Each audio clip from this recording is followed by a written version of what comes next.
केंद्र की सरकार और हरियाणा की दोनों बीजेपी की सरकार जिस रास्ते पर चल रही है, वो रास्ता हमारी रोजी रोटी, हमारे अधिकार और हमारी जो सद्भाव है आपस में रहने का, उसको बर्बाद करना चाहते हैं।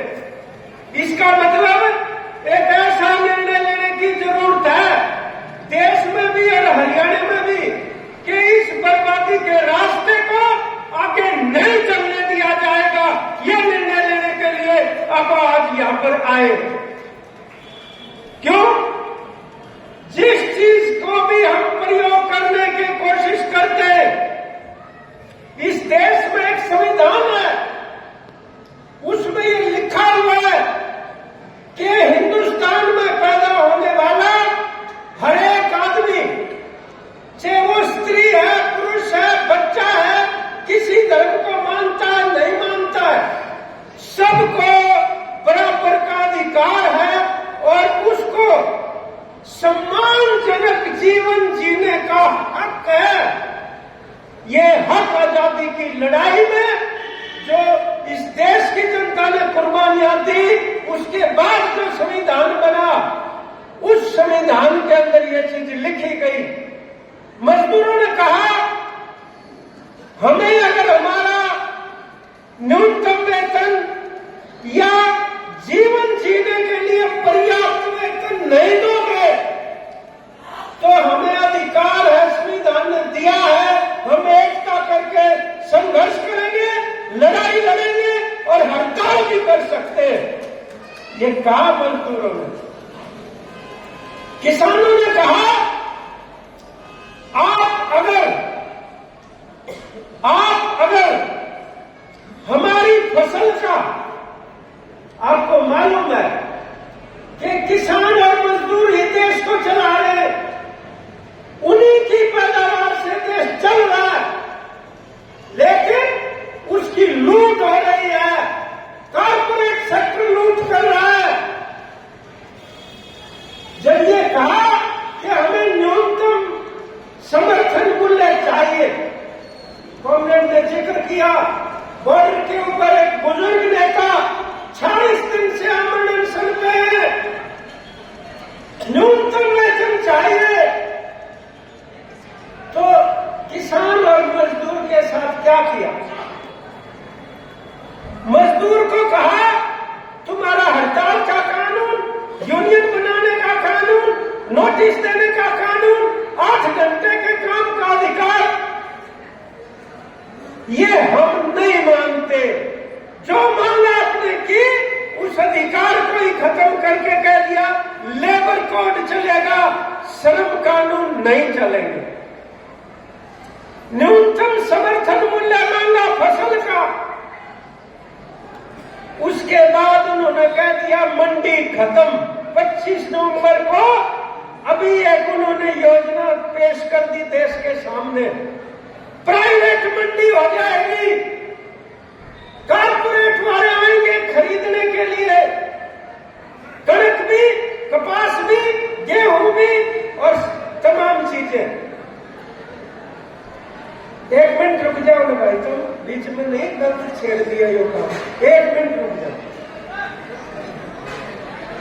अभी हो जाएगा, 2 मिनट की बात। ये जिस मंडी में हम बैठे हैं, न्यूनतम समर्थन मूल्य मांगा तो मंडी खत्म, मंडी नहीं रहेगी।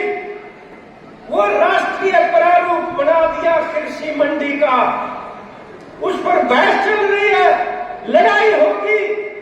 यहां पर जितने भी आड़तिए, कमीशन एजेंट, मुंशी, मुनीम, पल्लेदार, मजदूर कहां जाएंगे? मंडी खत्म होगी। गणे तो गणाइया हो सका है, गणे तो गणाइया हो सका है, जो आड़ती कमीशन एजेंट है वो मुनीम बन जाएंगे, प्राइवेट कंपनियां हैं, ये होगा। उनके ऊपर कोई फीस नहीं लगेगी। जो प्राइवेट वाले आएंगे उनको यह अधिकार दे दिया, जो भी 3 कानूनों में लिखा था लड़के 750 किसानों की शहादत देके जो वापस करवाए थे कानून, उनको दोबारा लेके आ गए।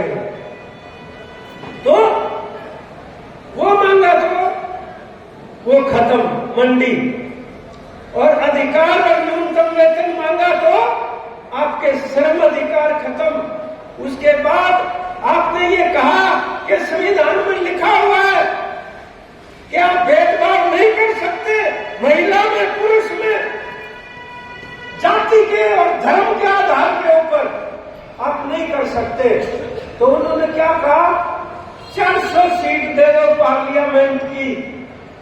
अंदर क्या था उनके खाते में, 400 सीट आ गई तो संविधान बदल देंगे। और वह बात अमित शाह जो गृह मंत्री है उसके मुंह से लिकड़ गई पार्लियामेंट के अंदर। बोला फैशन बढ़ गया अम्बेडकर करने का। ये उस संविधान के ऊपर हमला होना था जो लोगों ने 400 तो दूर 240 पर अटका दिए, स्पष्ट बहुमत भी देने से इनकार कर दिया, और हरियाणा के अंदर भी 10 में से 5 सीट छीनने का काम किया हरियाणा की जनता ने। आप बधाई के पात्र इस बात के लिए। तब उनके कान खड़े हो गए कि अब ये जो है मन बना चुके, ये भाजपा को उखाड़ेंगे। उसके बाद षड्यंत्र रचा गया जो जात पात का। फिर भी 60% वोट उनके खिलाफ पड़े, लेकिन उनको 40% क्यों पड़े ये बताओ। आप गए लोगों के बीच में अखबार पढ़ रहे थे, क्या लिखा होता था कि इस फलानी कंस्टिट्यूएंसी में इतने ब्राह्मण, इतने जाट, इतने जमात, इतने खाती, इतने लोहार, इतने मुसलमान। मगर मानस कितने है भाई में? किसान मजदूर कहां गए, नागरिक कहां है? जानबूझ के जात पात का करके और पाड़ेबंदी कर दी, और ये डर पैदा कर दिया कि पता नहीं क्या होने वाला। वो आपके सामने हुआ, और केवल इतना नहीं था, अब तो मशीन को भी खोलने से इनकार कर रहे हैं। कोर्ट के आदेश के बाद भी क्या करने लग रहा है चुनाव आयोग? इन्होंने ये कहा कि 10 साल में हरियाणा के अंदर हमने हरियाणा की तस्वीर बदल दी। वोट पड़ने के बाद नतीजा आया, जिम्नू मेरा पट्टा 70% लोग हरियाणा के गरीबी की रेखा से नीचे है। अब बताओ 2 साल में 75 लाख गरीबी की रेखा में चले गए लोग। 75 लाख कैसे गए भाई?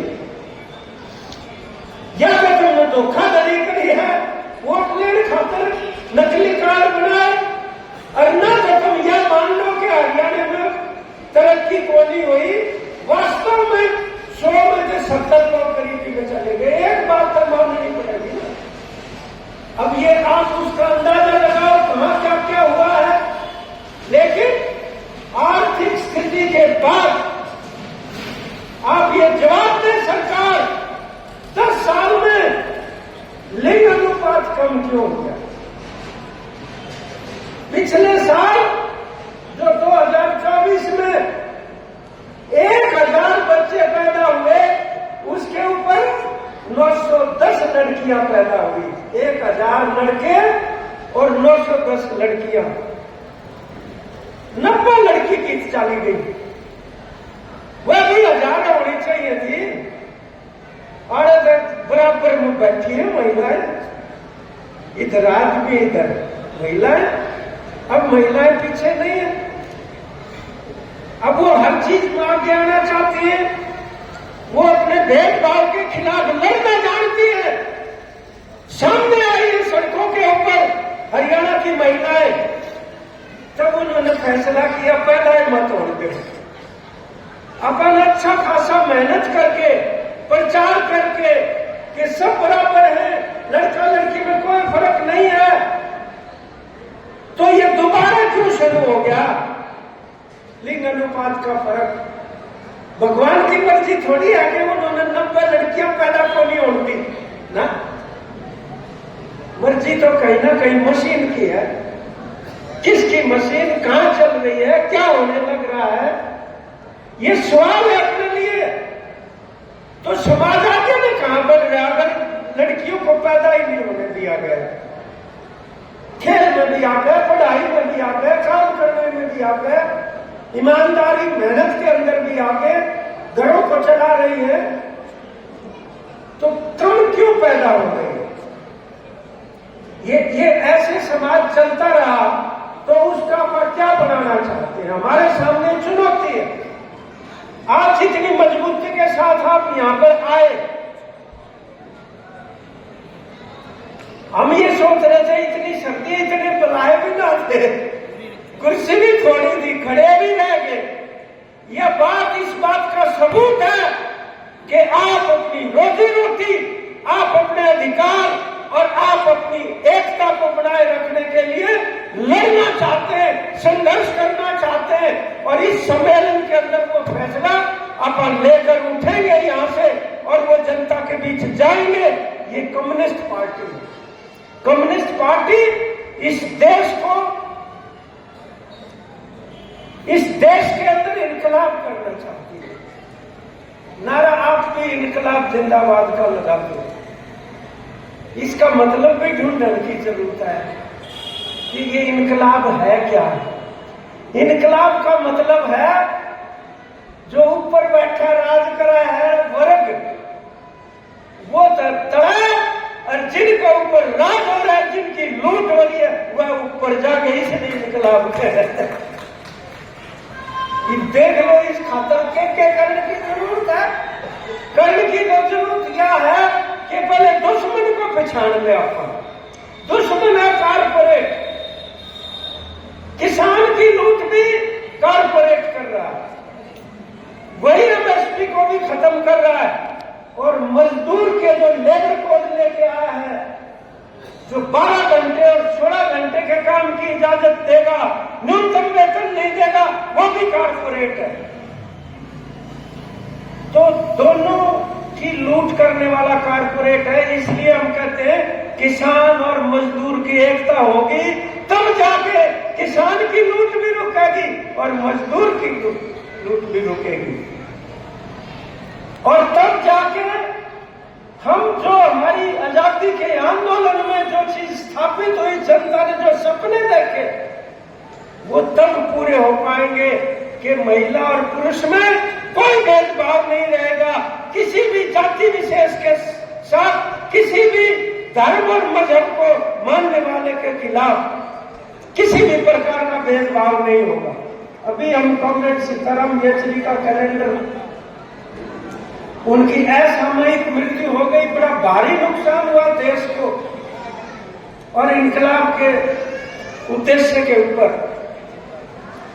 वो क्या कहते थे कि ये समाज दो टांगों के ऊपर खड़ा है, एक आर्थिक है, एक सामाजिक है। आर्थिक क्या है? ये महंगाई, ये लूट, ये तनख्वाह रोकना, कच्ची नौकरी देना, लोगों के टैक्स से काम नहीं करना, पेट्रोल डीजल महंगा देना, रसोई गैस महंगी देना, ये आर्थिक है, गैर बराबरी। और दूसरी टांग कौन सी है? सामाजिक है। सामाजिक क्या है? जाति में बांट दो। सामाजिक क्या है? मजहब पे लड़वा दो, नफरत पैदा कर दो एक दूसरे के बीच में। सामाजिक क्या है? सामाजिक ये है कि महिला कमजोर होती है, महिला बराबर नहीं होती है, और जिनका राज है वह तो मनुस्मृति है, उसमें तो लिखा हुआ है कि ढोल, पशु, शूद्र और नारी ये सब ताड़न के अधिकारी। तो जब वो संविधान को खत्म कर रहे हैं, उसकी जगह क्या लेना चाहो? या मनुस्मृति लाना चाहो? ये है चुनौती।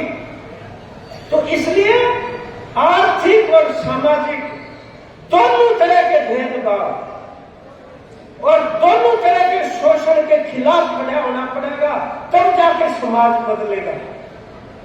और ये हमारे जितने भी, ये ध्यान से सुनने की ये बात बहन, खास तौर पर हमारे जितने भी समाज सुधारक हुए,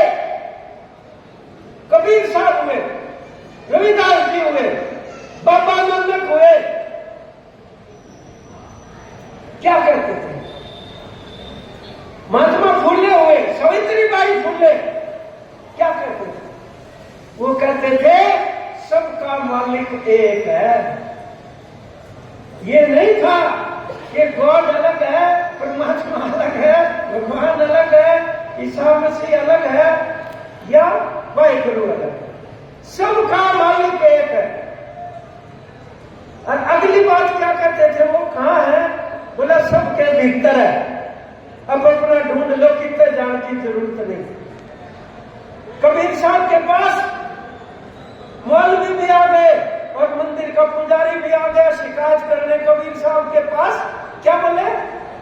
बोला मंदिर में मस्जिद में तेरी बकरी आती है, मींगड़ करती है, गंदगी फैलाती है। कबीर साहब ने हाथ जोड़ लिया, आगे होगी जी पशु है, मैं कदे आया आज तक। अब वो कहते हैं कि भैया भगवान ने को भी मानते हैं कम्युनिस्ट। हम ये कह रहे हैं कि कोई किसी को भी मान सकता है। धर्म को मानने का जो अधिकार है बंदे का, उसके अधिकार के साथ हम खड़े, कम्युनिस्ट होते हुए खड़े, उसके लिए लड़ाई लड़ने को तैयार है। ये उसका अधिकार है, वो किसी भी धर्म में विश्वास करे चाहे नहीं करे। तो अगर अपना परमात्मा, अपना मालिक खोजना है, अपने अंदर खोजे हम। ये संदेश है, यही बाबा नानक का संदेश है, यही मूल्य शाह का है। कितनी मुश्किलात से आप लगाइए कि उन्होंने कितना उत्पीड़न सहन किया होगा। उन लड़ाइयों का नेतृत्व करने अकेले नहीं थे, उनके पीछे पूरा का पूरा समाज था जिनके साथ भेदभाव हो रहा था। उन्होंने क्रांति की, उन्होंने भी, ऐसी बात नहीं है। लेकिन आज ये जो कह रहे हैं मनुस्मृति लाने की बात, पूरा का पूरा हमारा समाज सुधार का जो आंदोलन है, आर्य समाज का भी जो समाज सुधार का आंदोलन है, पर्दा प्रथा, महिला शिक्षा, विधवा विवाह, मूर्ति पूजा नहीं, आर्य समाज का। कम्युनिस्ट थोड़ी कहेगा हम ना मानते, आर्य समाज कह, तो उसको भी खत्म करना चाहते हैं। आगे की जो आधुनिक बात है वो तो 2 नंबर की बात है साथियों। तो ये दोनों तरीके की लड़ाइयां अपने को लड़नी पड़ेगी और सामाजिक सुधार भी करना पड़ेगा। जब हम लिंग अनुपात को सुधारने की बात कर रहे हैं साथियों, तो वो लड़ाई केवल सरकार से नहीं है, वो लड़ाई समाज को भी लड़नी पड़ेगी। अगर आप पैदा होने का अधिकार नहीं दे रहे बच्ची को, लड़की को, तो महिला का मान सम्मान की जगह है।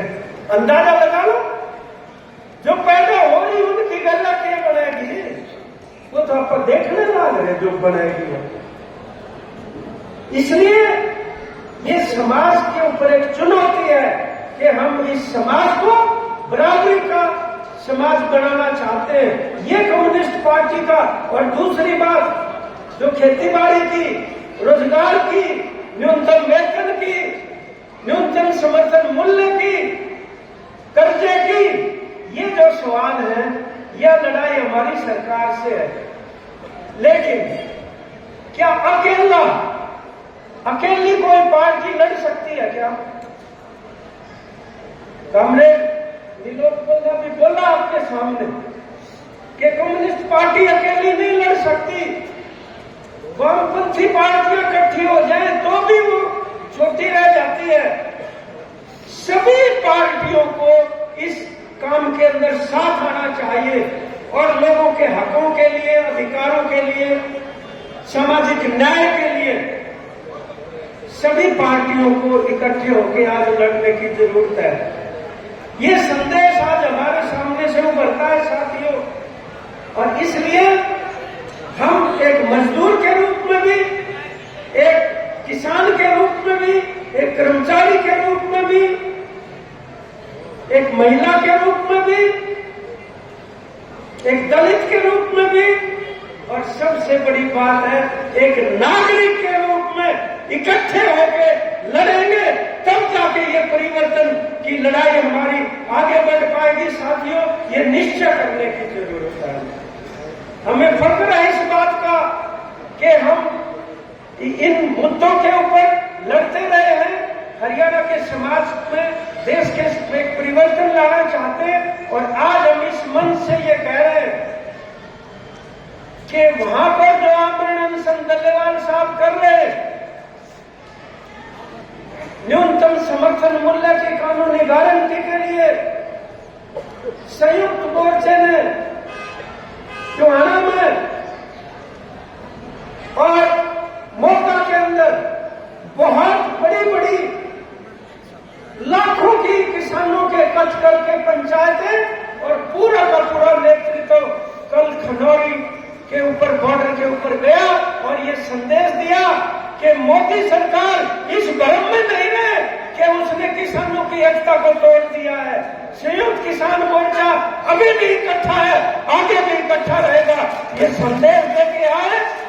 और न केवल किसान बल्कि आज मजदूर भी ट्रेड यूनियनों का जो तालमेल है उनके साथ, और खेत मजदूर भी सब इकट्ठे होकर एक मंच की तरफ आने जा रहे हैं। अगर उनको कुछ हो गया डल्लेवाल साहब को, तो इस देश की जनता माफ नहीं करेगी इस मोदी सरकार को और हरियाणा सरकार को भी, जो किसानों को हरियाणा में से गुजर के राजधानी में नहीं जाने देना चाहती। ये अपराध है बाकायदा। किसने अधिकार दिया हरियाणा सरकार को कि आप पैदल भी नहीं जाने देंगे किसान को? ये संदेश हमारे बीच में से साथियों उभरना है। आने वाले समय में यह आह्वान होंगे, उसके लिए अपने को संगठन भी मजबूत करने पड़ेंगे अपने, और पार्टी को भी मजबूत करना पड़ेगा। ये पार्टी नीचे से बनेगी, नीचे के लोग आप मेंबर बनिए पार्टी के, ब्रांच बनाए आप गांव गांव में, मोहल्लों के अंदर भी, और वहां से इस लड़ाई को शुरू करें, तब ये ताकत हमारी बढ़ेगी। हमें विश्वास है साथियों कि अब ये जो 2024 का साल गया, इसका कूड़ा करकट से साफ करना पड़ेगा। और जो अच्छी चीज हमारी थी, जो शानदार थी, हमारी एकता की थी, उस एकता को लेके सभी भाई बहन 2025 के साल में जाएंगे और अपनी एकता को और मजबूत करके अपने हकों को हासिल करेंगे। ये संदेश हमारे लिए आज के दौर में है। इन्हीं शब्दों के साथ हमें पूरा विश्वास है साथियों कि आप जितने हौसले से आज यहाँ पर पहुंचे हैं, उसी हौसले के साथ जो निर्णय होंगे 3 दिन और जो बाद में पार्टी कांग्रेस जो तय करेगी, उनको आप लागू करने की दिशा में जी जान से जुटेंगे। हम अपनी बात और आज की ये जो जनसभा हमारी, इसके समापन की घोषणा करते हैं। कुछ संगठन शायद यहाँ आए हुए हैं, वो कॉमरेड को और हमारे जो अतिथि हैं उनको ज्ञापन देना चाहते हैं, वो यहाँ आके